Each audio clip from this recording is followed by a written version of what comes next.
ในวันอาทิตย์ที่ 16 กุมภาพันธ์ 2025 นี้ประชาชนซ่องบ้านข้องเมืองเมืองแขวงบัวแก้วคือบ้านหัวน้ำขาและบ้านปุงผ้า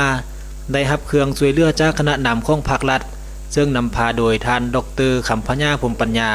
คณะประจำพรรคแขวงของเจ้าแขวงผู้ที่นำเวียงงานคงเขตวัฒนธรรมสังคมมีท่านโพเพชรบุญทองรองหัวหน้าแผนกแรงงานและสวัสดิการสังคมแขวงท่านดร.นางบัวคำสุวรรณคำรองหัวหน้าองค์การกาแดงประจำแขวงบัวแก้วต่างหน้าคณะนำข้องเมืองเข้าร่วมมีท่านส้มนึกอินทพรมคณะประจำพรรคเมืองประธานกวดกาพรรคลัดเมืองคณะรับผิดชอบจากห้องการแรงงานและสวัสดิการสังคมเมืองพร้อมด้วยองค์การจัดตั้งและครอบครัวผู้ทุกข์ยากทั้งสองบ้านเข้าร่วมในโอกาสที่ได้นำเอาเครื่องมาช่วยเหลือในครั้งนี้ท่านนายบ้านทั้งสองบ้านก็ได้รายงานสภาพรวมของบ้านให้แก่ท่านดร.คำพญาพรหมปัญญาได้รับรู้โดยย่อซึ่งทั้งสองบ้านแม่นขึ้นกับกลุ่มบ้านหัวน้ำขาประชาชนส่วนใหญ่แม่นเป็นเผ่าลาฮู้ประชาชนภายในบ้านจำนวนหนึ่งยังเป็นครอบครัวที่ทุกข์ยากหลังจากนั้นท่านดร.คำพญาพรหมปัญญา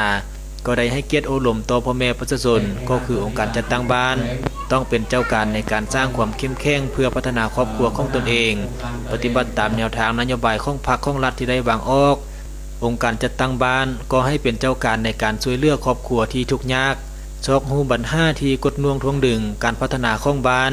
พร้อมทั้งเสนอต่อภาคส่วนที่เกี่ยวข้องเพื่อพร้อมกันแก้ไขเฮ็ดให้บ้านของตนได้รับการพัฒนาและเข้มแข็งขึ้นไปเรื่อยๆหลังจากนั้นก็ได้มีการมอบรับเครื่องช่วยเหลือให้แก่องค์การปกครองบ้านซึ่งเครื่องดังกล่าวประกอบมีเครื่องนุ่งห่มผู้ใหญ่และเด็กน้อยเครื่องใช้ในครัวเรือนเครื่องสุขาอนามัยผ้าห่มมุ้งและอาหารแห้งโดยมีบรรดาการนำข้องแขวงและเมืองเข้าร่วมเป็นสักขีพยาน